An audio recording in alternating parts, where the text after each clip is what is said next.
தாய் தமிழ் உறவுகளுக்கு வணக்கம்.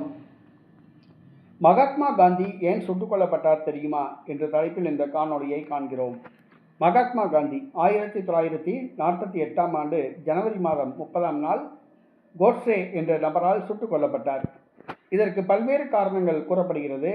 ஆனால் உண்மை காரணம் என்னவென்று சொன்னால், இந்தியா பாகிஸ்தான் பிரிவினை உண்டான பொழுது இந்தியாவிலிருந்து பாகிஸ்தான் தனி நாடாக உருவாக்கி கொடுக்கப்பட்டது. அந்த நிலப்பரப்பு பிரித்து கொடுக்கப்படும் பொழுது இந்திய கஜானாவிலிருந்து 100 கோடி ரூபாய் பாகிஸ்தான் புதிதாக உருவாக்கப்பட்ட பாகிஸ்தான் நிர்வாக செலவுகளுக்காக 100 கோடி ரூபாய் வழங்க வேண்டும் என்று அந்த ஒப்பந்தத்தில் கையெழுத்திடப்பட்டிருந்தது.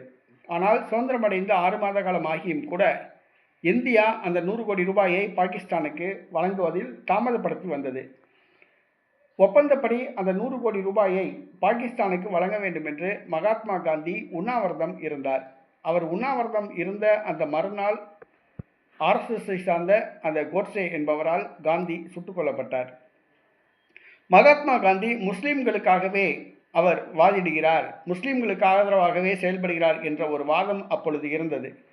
இந்து முஸ்லிம் கலவரத்தின் போது கூட அவர் அமைதி நடவடிக்கை மேற்கொண்டார். ஆனால் அவர் முஸ்லிம்களை காப்பாற்றவே அவர் இந்த நடவடிக்கை மேற்கொண்டதாக குற்றம் சாட்டப்பட்டது. இவர் இறப்பதற்கு மறுநாள் பாகிஸ்தானுக்கு கொடுக்க வேண்டிய அந்த 100 கோடி ரூபாயை கொடுக்க வேண்டும் என்று உண்ணாவிரதம் இருந்தார்.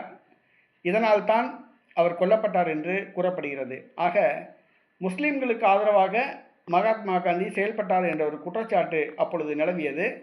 மகாத்மா காந்தி சுட்டுக் கொல்லப்பட்டதற்கு முக்கியமான ஒரு காரணம், பாகிஸ்தானுக்கு கொடுக்க வேண்டிய அந்த 100 கோடி ரூபாயை உடனடியாக இந்தியா கொடுக்க வேண்டும் என்று மகாத்மா காந்தி உண்ணாவிரதம் இருந்ததுதான் காரணம் என்று கூறப்படுகிறது.